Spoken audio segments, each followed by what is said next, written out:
So it's a brand new year and a brand new opportunity to set new goals. And so today we're going to be talking about how to set goals that you actually want to achieve and that will help you level up your finances, your life, your career, and more. Hey everyone, this is Bola Shokumbi. I'm the founder and CEO of Clever Girl Finance. I'm also the author of the Clever Girl Finance book series, Choosing to Prosper, and my Wealth Plan Workbook. Welcome to Clever Girl Finance TV.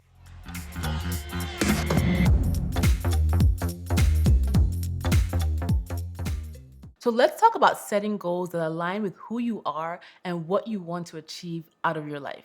Step number one is to get clear on your values. So before you start jotting down numbers, it's really important to get clear on who you are as an individual and what truly matters to you.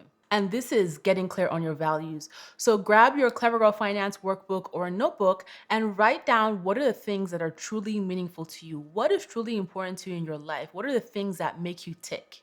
And you can start by asking yourself, what is it that I truly value when it comes to my money? So is it security? Is it freedom? Is it giving back to others? Is it experiences? What are the things that you truly value? You want to write this down. You can have it as a focal point to helping you get clear on those core values. So write down 3 to 5 of your core values. You don't want to overwhelm yourself with too many things because you're going to tie these core values to your goals. So for example, if freedom is a core value that is really meaningful to you, that's important to your life, then it could tie into one of your goals of becoming debt free, right? Because debt freedom is a form of freedom in your overall life. When you don't have to pay back money that you owe, you don't have to give anybody money because you owe them money, then that is a form of freedom. So freedom would tie into things like becoming debt free, for example, or it could be another example like being able to work on your own terms and retire early from a career. That's also a form of freedom. So you want to write down those core values because you're going to then align those core values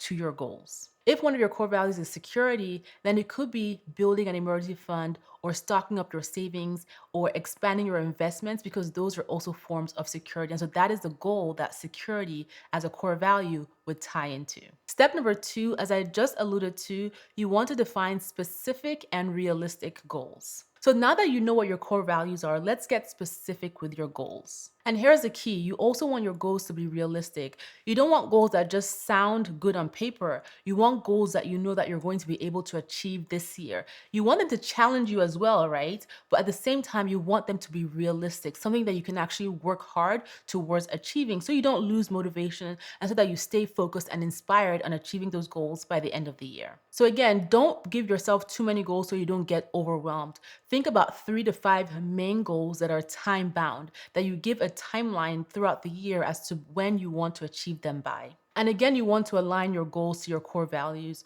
So like I mentioned, it could be that you want to create a plan to pay off debt. You want to build emergency savings. Maybe you want to find a new career, etc. Tie these goals into your core values that you just laid out because this is going to keep you motivated and focused because your goals are going to be aligned to the things that are truly meaningful to you. Don't forget to write down the exact amount for each goal as well as the timeline and the deadline by which you want to achieve the goal this year. And if your goals extend beyond this year, lay out that timeline as well. Step number 3, break down your goals into actionable plans and steps. So this is the fun part. It is taking those goals that you have set for the year and breaking them down into actions you're going to take every day, every week, every 2 weeks, every month until you reach that timeline of achieving your goal. So for example, let's say you want to save $5,000 in your savings account or for your emergency fund in the next 6 months. That would mean you need to save $833 every single month. Now you have a number to focus on for each month. And then you can start looking for opportunities to find ways to accelerate or easily reach that savings goal. So are there things that you can declutter to sell to bring in extra income?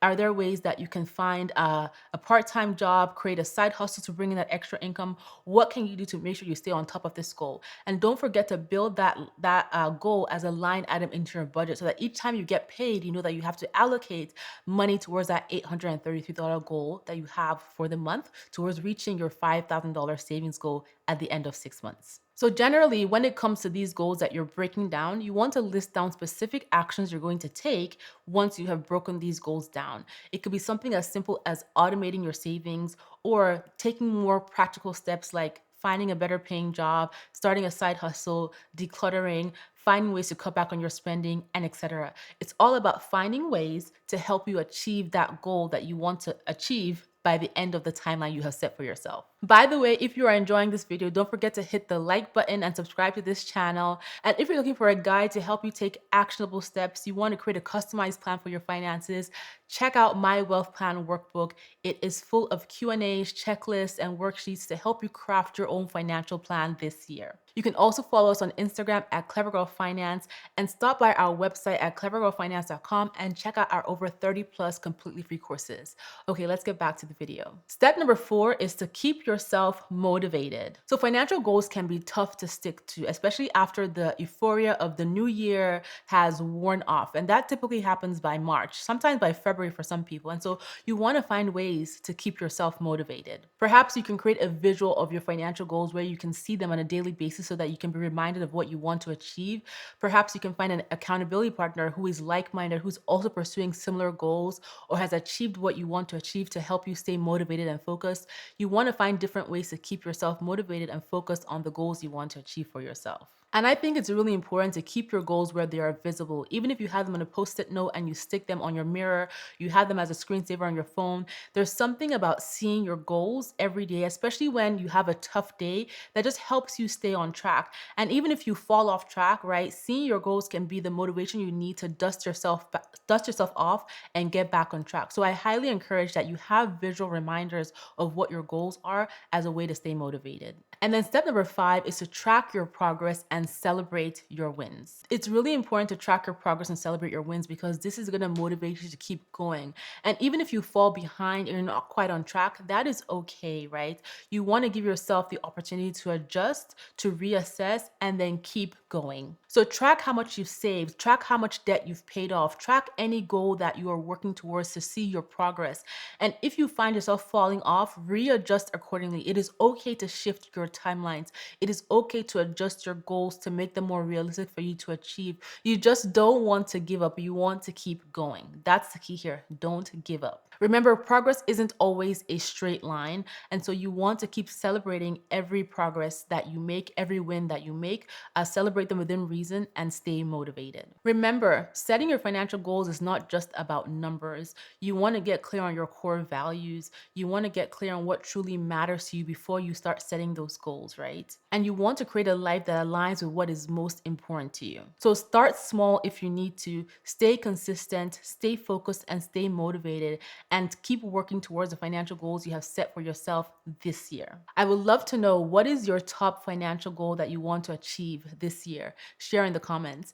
Thank you so much for watching. Don't forget to hit the like button and subscribe to this channel. Tell your best girlfriends about Clever Girl Finance, and I will see you next time.